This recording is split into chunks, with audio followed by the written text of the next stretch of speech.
কালবৈশাখী ও শিলাবৃষ্টিতে ফসলের ব্যাপক ক্ষতি, লণ্ডভণ্ড একাধিক গ্রাম। ঝিনাইদহের শৈলকুপায় বজ্রপাতে 2 কৃষকের মৃত্যু, আহত 4।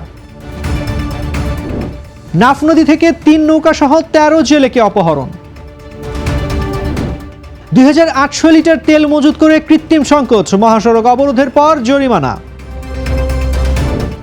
যমুনা সেতুতে 24 ঘন্টায় টোল আদায় 3,41,00,000 টাকা। আমন্ত্রণ জানাচ্ছি বাংলাদেশ প্রতিদিন সারা দেশের সব খবরে। এতক্ষণ শুনছিলেন সংবাদ শিরোনাম, এবারে বিস্তারিত জানাবো আমি তানজির রহমান। নীলফামারী ও লালমনিরহাট জেলায় কালবৈশাখী ঝড় ও শিলাবৃষ্টিতে কৃষি ফসল ও বসত বাড়িতে ব্যাপক ক্ষয়ক্ষতি হয়েছে। নীলফামারীতে ডোমার, ডিমলা, জলঢাকা ও সদর উপজেলার মাঠে শিলার আঘাতে আলু, গম, ভুট্টা, মরিচ, বাদাম, তামাক, কলাসহ ফসল নুয়ে পড়েছে। অনেক এলাকায় গাছপালা, কাঁচা ফল ও ঘরবাড়ির ছাউনি ও জানলা ক্ষতিগ্রস্ত হয়েছে। অন্যদিকে লালমনিরহাটে আদিতমারি, পাটগ্রাম, হাতিবান্ধা, কালীগঞ্জ ও সদর উপজেলার অসংখ্য গ্রামের শত শত বসত বাড়ি ভেঙে লণ্ডভণ্ড হয়ে গেছে। পাশাপাশি হাজার হাজার বিঘা ভুট্টা ও তামাকের ফসল ক্ষতিগ্রস্ত হয়েছে। 5 জন আহত হয়েছেন, 2 জন হাসপাতালে ভর্তি, বাকিরা প্রাথমিক চিকিৎসা পেয়েছেন। জেলা প্রশাসক ক্ষতিগ্রস্ত পরিবারের তালিকা করে দ্রুত সহায়তা প্রদানের নির্দেশ দিয়েছেন। ঝিনাইদহের শৈলকুপা উপজেলার খড়িবাড়িয়া গ্রামে 28 মার্চ শনিবার দুপুর 12টার দিকে বজ্রপাতে 2 কৃষকের মৃত্যু হয়েছে। একই সময়ে আরও 4 জন কৃষক গুরুতর আহত হন। বজ্রপাতে এই মৃত্যু ও আহত হওয়ার ঘটনায় গ্রামের শোক ও আতঙ্ক বিরাজ করছে। স্থানীয়রা জানায়, ওই গ্রামের কয়েকজন কৃষক মাঠে পেঁয়াজ তুলছিলেন। হঠাৎ হালকা বাতাস শুরু হলে বজ্রপাত ঘটে। মাঠে থাকা 6 জন কৃষক এতে আঘাতপ্রাপ্ত হন। অন্যরা দ্রুত তাদের উদ্ধার করে শৈলকুপা উপজেলা স্বাস্থ্য কমপ্লেক্সে নিয়ে যান। সেখানে চিকিৎসক সমীর বিশ্বাস ও অপু বিশ্বাসকে মৃত ঘোষণা করেন। আহত 4 জনকে হাসপাতালে ভর্তি করে চিকিৎসা দেওয়া হচ্ছে। মৃত সমীর বিশ্বাস ওই গ্রামের সুশীল বিশ্বাসের ছেলে এবং অপু বিশ্বাস প্রকাশ বিশ্বাসের ছেলে।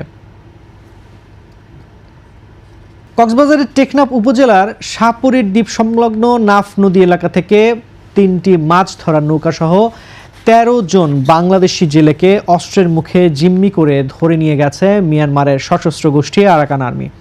28 মার্চ শনিবার সকাল 7:30টার দিকে ঘোলারচর সংলগ্ন নাইক্ষংদিয়া এলাকায় মাছ ধরার সময় ঘটনা ঘটে। এই ঘটনায় শাহপরীর দ্বীপ এলাকার জেলেদের মধ্যে আতঙ্ক ছড়িয়ে পড়েছে। নিরাপত্তা ঝুঁকির কারণে অনেকেই নাফ নদীতে মাছ ধরতে যেতে ভয় পাচ্ছেন। টেকনাফ উপজেলা নির্বাহী কর্মকর্তা মোহাম্মদ ইনামুল হাফিজ নাদিম বিষয়টি নিশ্চিত করে জানান, খবর পাওয়ার সঙ্গে সঙ্গে কোস্টগার্ড ও বিজিবিকে অবহিত করা হয়েছে এবং জেলেদের উদ্ধারে আইনশৃঙ্খলা বাহিনী কাজ করছে।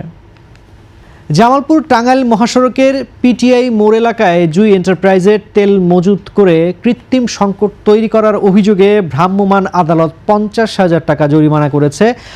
28 মার্চ শনিবার অভিযান চালিয়ে দোকানে 12 ড্রামে প্রায় 2800 লিটার তেল মজুত থাকার কথা প্রমাণ পাওয়া গেছে। প্রশাসন তেল দ্রুত বিক্রির নির্দেশ দেন এবং মহাসড়কে যান চলাচল স্বাভাবিক হয়। অভিযানে অতিরিক্ত পুলিশ সুপার সোহেল মাহমুদ ও নির্বাহী ম্যাজিস্ট্রেট আলিফ উপস্থিত থেকে পরিস্থিতি নিয়ন্ত্রণে আনেন। ভুক্তভোগীরা জানান, ভোর থেকে লাইনে দাঁড়িয়ে তেল না পেয়ে তারা মহাসড়ক অবরোধ করেছিলেন। ঈদ উল ফিতরের ছুটি শেষে ঢাকাগামী ও উত্তরবঙ্গগামী মানুষের চাপের কারণে যমুনা সেতুতে যানবাহনের সংখ্যা বেড়ে গেছে।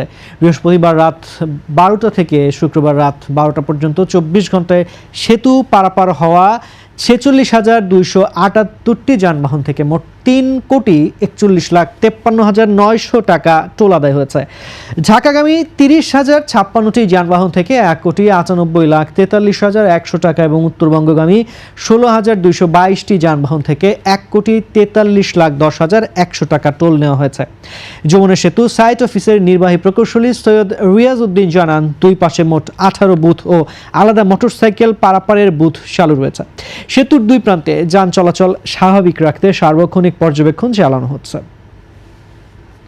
যশোরের ভবদহ জলাবদ্ধ এলাকার স্থায়ী সমাধানের অংশ হিসেবে বুরুলি খাল পুনর্খননের কাজের উদ্বোধন করেছেন বিদ্যুৎ, জ্বালানি ও খনিজ সম্পদ প্রতিমন্ত্রী অনিন্দ্য ইসলাম অমিত।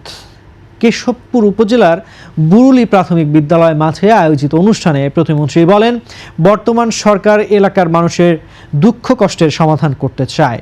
তিনি উল্লেখ করেন, আগের সরকার যদি ধারাবাহিক উদ্যোগ নিত এবং উন্নয়নের নামে তদবির না করত তাহলে আজ এই সমস্যার অনেকাংশে সমাধান হতো। উদ্বোধনী অনুষ্ঠানে প্রতিমন্ত্রী নিজে কোদাল দিয়ে খাল খননের কাজ সূচনা করেন।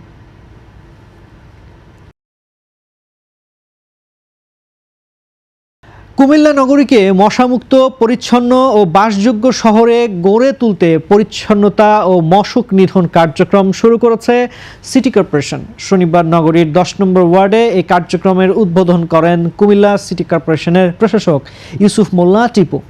তিনি জানান, প্রধানমন্ত্রীর নির্দেশনায় নগরীর সার্বিক উন্নয়ন, পরিচ্ছন্নতা ও মশা নিয়ন্ত্রণে বিশেষ গুরুত্ব দেওয়া হচ্ছে। প্রায় 15 লাখ মানুষের বসবাসের এই নগরীতে সীমিত অবকাঠামো, ফুটপাত দখল ও অব্যবস্থাপনার কারণে যানজট, জলাবদ্ধতা ও জনদুর্ভোগ সৃষ্টি হচ্ছে। এসব সমস্যা সমাধানে সমন্বিত উদ্যোগ নেওয়া হয়েছে। নগরবাসীর সহযোগিতায় কুমিল্লাকে একটি ক্লিন ও গ্রিন সিটিতে পরিণত করার আশাবাদ ব্যক্ত করেন তিনি। শরীয়তপুরের নড়িয়া পৌরসভায় বিএনপি ও এর অঙ্গ সংগঠনের উদ্যোগে পরিচ্ছন্নতা অভিযান পরিচালিত হচ্ছে। শনিবার সকাল 11:30টায় পৌরসভার বিভিন্ন স্থানে নেতাকর্মীরা ঝাড়ু ও পরিষ্কার পরিচ্ছন্নতার সরঞ্জাম নিয়ে সড়ক ও আশপাশের পরিবেশ পরিষ্কার করেন। বক্তারা জানান, এটি একটি চলমান সামাজিক কার্যক্রম। পৌরসভার 9টি ওয়ার্ডের পাশাপাশি পর্যায়ক্রমে উপজেলার সব ইউনিয়নেও এই কার্যক্রম বিস্তৃত করা হবে। পরিবেশ সুন্দর রাখতে সবাইকে সচেতন হওয়ার আহ্বান জানান তারা। এই উদ্যোগে স্থানীয়দের মধ্যে ইতিবাচক সাড়া পড়েছে বলে জানিয়েছে আয়োজকরা। দর্শক, এই ছিল এখনকার মতো সংবাদ। এতক্ষণ সঙ্গে থাকার জন্য ধন্যবাদ। পরবর্তী বুলেটিন দেখতে চোখ রাখুন বাংলাদেশ প্রতিদিন ফেসবুক পেজ ও ইউটিউব চ্যানেলে।